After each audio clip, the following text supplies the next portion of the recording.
Over the past 100 years, no other natural disaster in the U.S. has caused more death and destruction than floods. They can happen any place, any day, any time. And they will likely only get worse. As people cluster around coastal regions and floodplains, our growing population will confront the awesome power of water. For thousands of years, farmers have depended on seasonal floods.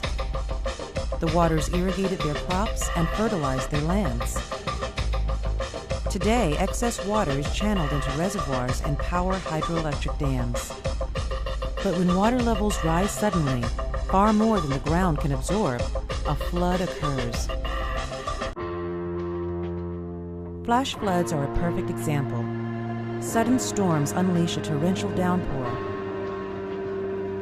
The runoff moves with surprising force. At a depth of 2 feet, the water can push aside a car. In fact, half of all deaths from flash floods involve vehicles. But floods occur in many other ways.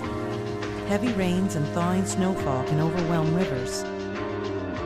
Storm surges caused by hurricanes and tsunamis inundate the coastline. Landslides and mud flows can displace large volumes of water. Dams break, levees fail. In the Great Mississippi Flood of 1993, several of these factors came into play. Over 10,000 square miles of the Midwestern United States were overwhelmed with rain. In a cruel twist, the earthen dams known as levees along the upper Mississippi River forced the water to flow downstream faster and stronger.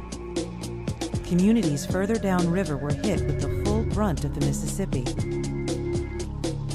2/3 of all the levees were breached. Though towns rallied to protect their lives and livelihoods, the damage was still immense. Over $10 billion in damages, 56,000 homes flooded or destroyed, and some 50 people were killed.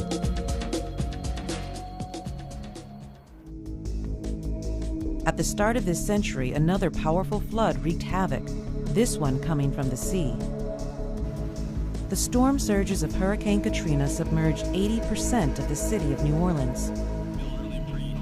Over 1,800 people died in the floods. The damage has been estimated at over $80 billion. In some ways, the New Orleans disaster was unique. Much of the city lies below sea level, and despite years of warning, the city was woefully unprepared to handle a breach of the levees which kept it dry. But we are still vulnerable. Sea levels may rise. Coastlines could erode. Rain patterns might change. Snowpacks could melt.